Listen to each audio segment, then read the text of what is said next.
le même ministre avait commencé d'abord par parler de tentative de coup d'État avant de parler de terrorisme. Donc il s'est brouillé dans son propre langage. D'accord.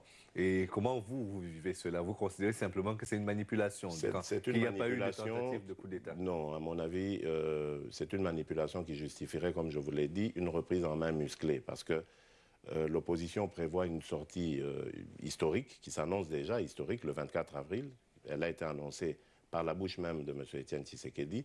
Et je crois que ça fait déjà peur au pouvoir. Et donc, il faudrait trouver des justifications pour annuler ça, pour que ce rassemblement n'ait pas lieu. Parce qu'ils sont, comme tout le monde, comme tous les dictateurs, un petit peu traumatisés, un petit peu attentifs à ce qui se passe en Afrique du Nord. Au Maghreb et en Égypte. D'accord, donc vous pensez que ce vent-là, il peut souffler jusqu'en RDC? Non seulement je le pense, mais je le crois. Et vous pensez que ça peut ébranler le pouvoir du président Kabila? Forcément, parce que c'est les Congolais qui en ont assez de ce pouvoir. D'accord. Bon, revenons aux accords de Sun City. On reparlera de l'actualité de l'élection présidentielle, puisque c'est la grosse actualité quand même pour le pays, cette éventuelle réélection du président Kabila.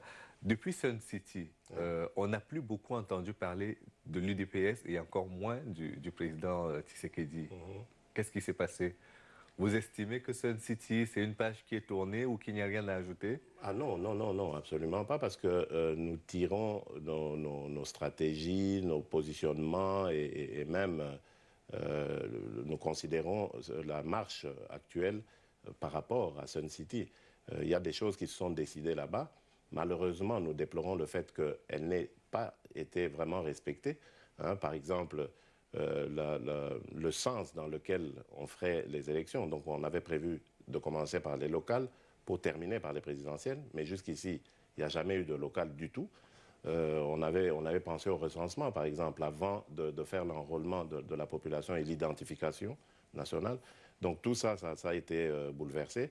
Mais nous pensons qu'en ce moment-là, c'est parce qu'il y avait des indicateurs dans la communauté dite internationale qui avaient un peu orienté, ou disons désorienté, les bailleurs de fonds qui avaient soutenu nos élections. Et aujourd'hui, le tir est rectifié parce que l'UDPS a mieux communiqué depuis. Pas seulement ça, mais entre-temps, le pouvoir actuel au Congo a démontré aussi ses insuffisances, ses incapacités. Et donc, ça justifie le retour en force de l'UDPS. Vous qui demandez où était passé l'UDPS, ça justifie cela. Et ça nous donne de l'espoir que cette fois-ci, le processus sera rectifié, amélioré, et qu'il y a de l'espoir d'avoir des élections réellement libres et démocratiques. S'il y a élection libre et démocratique, il y a un programme derrière. Oui. Ce programme-là devrait contenir notamment une pensée pour les Congolais qui sont dans la partie Est, notamment le Nord-Est, avec le Kivu, les deux Kivu. Quelle solution l'UDPS proposerait, par exemple, pour sortir de cette situation humanitaire désastreuse et simplement de partition du pays, puisque c'est de cela dont il s'agit? Oui, mais la solution, c'est déjà de viser la paix, mais la vraie paix avec les voisins. C'est-à-dire il faut discuter avec les pays voisins. Et ici, principalement, le Rwanda, parce que nous avons, soi-disant, sur notre sol, soi-disant, des rebelles au pouvoir rwandais. Et c'est ceux-là qui, en éléments totalement incontrôlés, sont en train de semer la pagaille dans nos populations. Qu'est-ce que vous faites donc? En même temps que les forces armées nationales elles-mêmes. Donc il faudrait déjà commencer à répertorier tous ces gens-là, ces endroits de conflit, et trouver un modus vivendi pour ces troupes incontrôlées, essayer de les éloigner déjà de la frontière, essayer de les encadrer et de les orienter, de les déplacer ailleurs, notamment à... mais malheureusement qui n'a jamais été Et qu'est-ce que vous ferez pour que le cahier de charges soit rempli cette fois? Mais il faut être sérieux, tout simplement. Le pouvoir de Kinshasa n'est pas sérieux. Il faut simplement être sérieux. Il y a un cahier de charges, il faut le respecter. Et dans le cahier des charges, il y a un rôle qu'on attribue aux forces armées de la République démocratique du Congo, qui ici n'est pas respecté. Ces éléments sont incontrôlés. Une fois qu'ils sont au front, ben, ils font n'importe quoi. C'est tout ça qu'il faut recadrer et regarder avec plus de sérieux. Le fait que Kabila fils succède à son père vous a-t-il choqué? Oui, oui, oui, énormément. Pourquoi? Énormément, parce que le Congo n'est pas une monarchie. Il a été élu après? Très mal élu. Élu dans tous les cas. Très mal.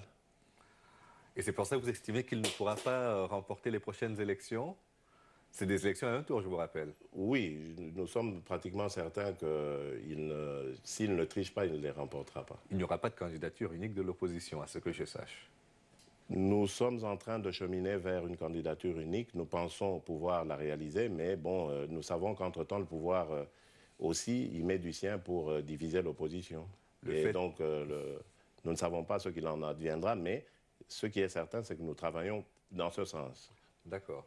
Et une fois, vous aviez dit que vous étiez la personne qui maîtrisait le mieux la philosophie du parti après votre père. Non, la philosophie d'Étienne Tshisekedi, parce que c'est d'abord mon père et que j'ai évolué à ses côtés pendant longtemps, et c'est mon leader en tant que membre de l'UDPS. Oui. Cela sous-entendait quoi concrètement? Parce qu'il y a eu des interprétations dans tous les sens, oui. effectivement. Non, c'était un règlement de compte interne. Et aujourd'hui, il est dépassé parce que je vous ai dit, le président a amnistié tout le monde. En fait, je m'adressais à ce moment-là à une tendance, comme vous l'avez appelé, qui pensait pouvoir succéder à Étienne Tshisekedi parce qu'elle s'arrogeait le droit de le faire. Et je voulais simplement leur dire qu'Étienne Tshisekedi n'est pas mort et que de toutes les manières, il a une succession digne de ce nom, qui peut prendre la relève.